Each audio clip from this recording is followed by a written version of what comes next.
gente. Antes da gente começar aqui com os comentários iniciais, tanto do Cláudio quanto da Lana, nós vamos a Brasília rapidinho, porque o presidente Jair Bolsonaro disse em Rondônia hoje que vai ter que fazer uma reforma ministerial. 11 dos 23 ministros vão deixar o governo para disputar as eleições no segundo semestre. O João Pedro Melo está aqui na linha com a gente, vai trazer essas informações. Boa tarde, João Pedro, tudo bem?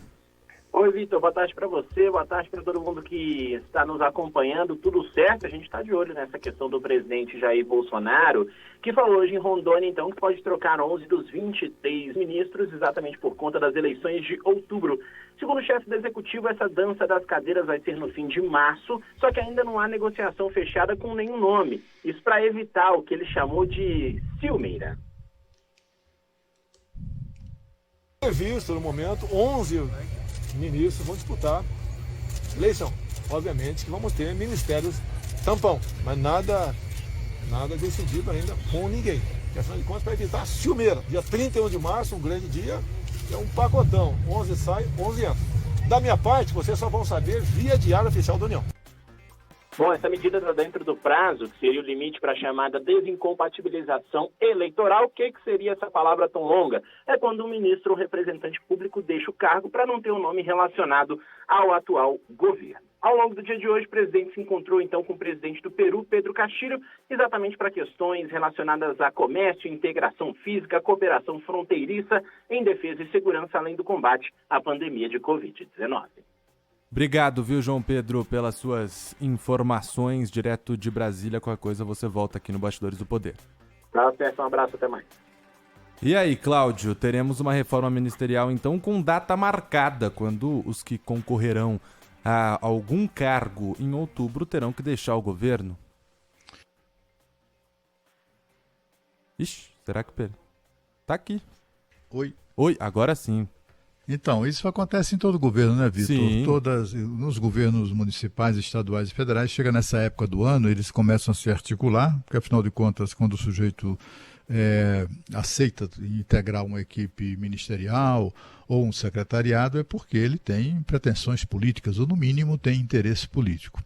No caso do presidente Jair Bolsonaro, do seu governo, alguns ministros foram convocados por ele, meio vai que é tua, né? Por quê? O presidente é candidato à reeleição. Ele precisa, como candidato à reeleição, ter palanque em todos os estados, assim como o candidato a governador tem que ter palanque em todos os municípios. E o candidato a prefeito tem que ter palanque, pelo menos na maioria dos bairros mais importantes da sua cidade. Então, o que é que eles fazem nessa época do ano? Eles ficam ali, olha, enfim, sondando para ver daqueles integrantes da equipe quem é que tem interesse de disputar mandato. No caso do presidente Jair Bolsonaro, há 11 ministros, segundo ele informou hoje, não declinou nomes, mas a gente sabe alguns dos mais óbvios, né? Daqueles que estão mesmo ali já na luta, na batalha para, enfim, se articulando nos seus estados, etc. Caso, por exemplo, de João Roma, que é o ministro da Cidadania. Ele é candidato ao governo do estado da Bahia. E, na verdade, ele meio que foi convocado pelo presidente para montar um palanque, né, bolsonarista, e com isso atrair candidaturas locais, a deputado federal, articular candidatos a deputados estaduais, etc. E com isso constituir ali o núcleo, né, a representação, digamos, do presidente Bolsonaro naquele estado que é o estado da Bahia. Não que o João Roma necessariamente tenha chance, não precisa ter chance, precisa ter o palanque, né? O presidente precisa de palanque. E ele recorreu aos ministros mais leais que ele tem, exatamente para convocá-los a isso. No caso do João Roma, por exemplo, que já foi chefe de gabinete do ex-prefeito ACM Neto, sabe que o ACM Neto é disparadamente o líder absoluto nas pesquisas de intenção de voto para o governo da Bahia. Portanto, ele sabe que vai entrar nessa, é uma missão muito difícil de candidatura contra alguém que já foi, de quem ele já foi aliado e que tem uma intenção de votos tão elevada. Mas ainda assim, uma demonstração de lealdade ao presidente da República, ele topou ir à luta, né? Então ele é candidato ao governo da Bahia. Tem um caso do Tarcísio Gomes de Freitas. Esse, então, é outro caso, porque o João Roma tem ali tem ali um componente político e tal que pode, enfim, que afinal de contas sugere mesmo uma intenção ou um desejo, ele que já é deputado, inclusive, né? O Tarcísio Gomes de Freitas nunca foi nada, nunca disputou o mandato eleitoral, mas também leal ao presidente, ele aceitou a convocação de montar um palanque, né? E quando eu te falo palanque, essa estrutura estadual de apoio à candidatura de reeleição. Então, ele, em São Paulo, o candidato, aliás, que aparece razoavelmente bem nas pesquisas, com intenção de votos, por exemplo, bem superior ao candidato do atual governo de São Paulo, né? Que é o Rodrigo Garcia. Nas pesquisas, eu vi pesquisa em que Tarcísio Gomes de Freitas aparece com o dobro e outras até o triplo de intenção de votos.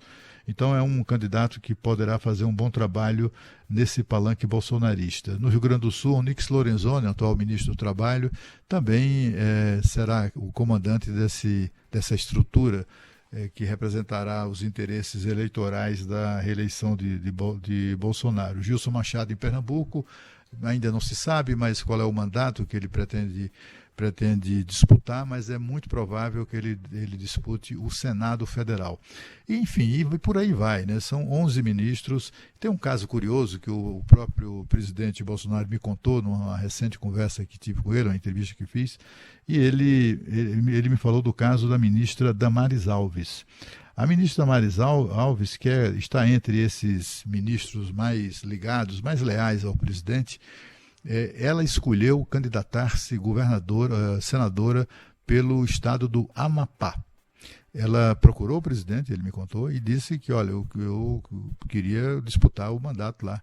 Ela quer derrotar o Davi Alcolumbre. Não vai ter muito trabalho com relação a isso, não sei se ela será eleita, né? Mas os votos, eventualmente os votos desse campo político meio de centro-direita, de direita, ela quer capturar esses votos e com isso, pelo menos, dificultar a vida de Davi Alcolumbre. O candidato favorito lá no Amapá é o ex-deputado João Capiberibe, que é alguém deputado, senador, enfim, já é um político bastante experiente, muito querido, muito sério, é um sujeito que tem reputação de um político sério. Ele é candidato ao Senado lá, ele já é o favorito nas disputas, Damares Alves ainda não entrou nas pesquisas, mas deverá disputar o mandato de senadora pelo Amapá. Vamos aguardar para ver, mas em geral nesses casos, faltando apenas 9 meses para 8, 9 meses, poucos meses, aliás, na desincompatibilização serão, acho que uns 6 meses, em geral assumem os secretários executivos, né, salvo uma ou outra exceção. Há ministros como o ministro Fábio Faria, por exemplo, se ele não for candidato à reeleição como deputado federal, ele é o favorito de grande parte, eu acho até que a maioria das pessoas próximas do presidente da República, para vir a ser o candidato a vice-presidente na chapa de Jair Bolsonaro. É forte essa possibilidade.